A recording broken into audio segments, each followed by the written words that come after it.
may have noticed following this election, Donald Trump came to Indiana and talked a lot about what happened with the Carrier Corporation and shipping their jobs out of state. Here's someone who worked for Carrier, and he has a question for you. How you doing, Mr. President? How are you? My name is Eric Cottenham, and I'm representing the Steelworkers Union, Local 1999, and I'm trying to find out what do we have left as far as all of our jobs are leaving Indianapolis, right? And I see here you're doing a lot of things, but in Indianapolis, there's nothing there for us. I mean, what's next? I mean, what can we look forward to in the future as far as jobs, employment, whatever, because all of our jobs is left or in the process of leaving, sir. Well, in fact, we've seen more manufacturing jobs created since I've been president than any time since the 1990s. That's a fact.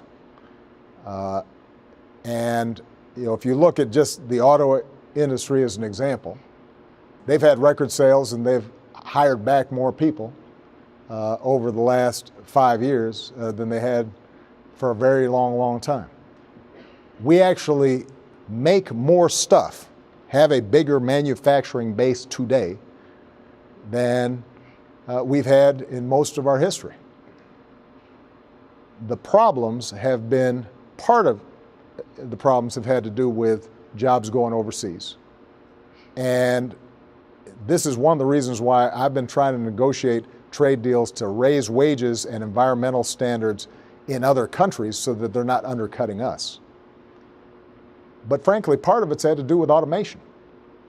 You go into an auto factory today that used to have 10,000 people, and now they've got 1,000 people making the same number of cars or more. And so what that means is even though we're making the same amount of stuff in our manufacturing sector, we're employing fewer people. Now, the good news is that there are entire new industries that are starting to pop up, and you're actually seeing some manufacturers coming back to the United States because they're starting to realize, you know what, energy prices are lower here, workers are better here, this is our biggest market, and so even though we offshored and went someplace else before, now it turns out we're better off going ahead and manufacturing here. But for those folks who've lost their job right now because a plant went down to Mexico, that isn't going to make you feel better. And so what we have to do is to make sure that folks are trained for the jobs that are coming in now, because some of those jobs of the past are just not going to come back. And when somebody says, like the person you just mentioned, who I'm not going to advertise for, that he's going to bring all these jobs back. Well, how exactly are you going to do that? What are you going to do? There's no answer to it.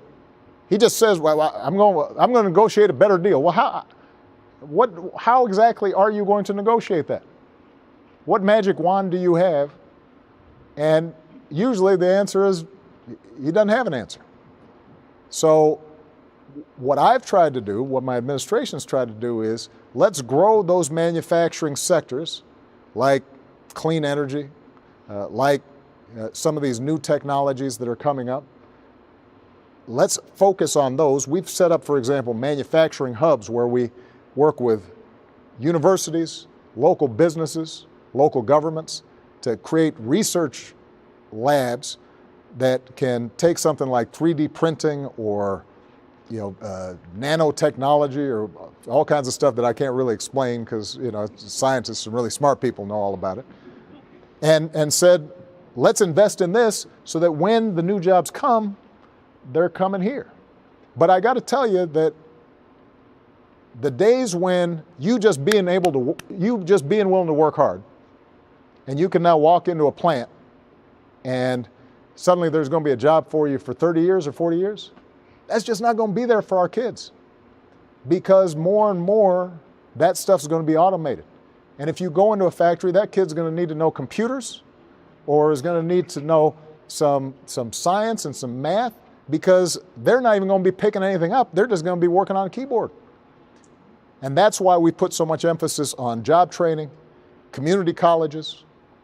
That's why I've proposed making the first 2 years of community college free, so that we know that every young person, they're going to be able to, if they're not going for a full 4-year degree, at least they're going to be getting the technical training they need for those jobs of the future. But you cannot look backwards. And that doesn't make folks feel good sometimes, especially if it's a town that was reliant on a couple of big manufacturers.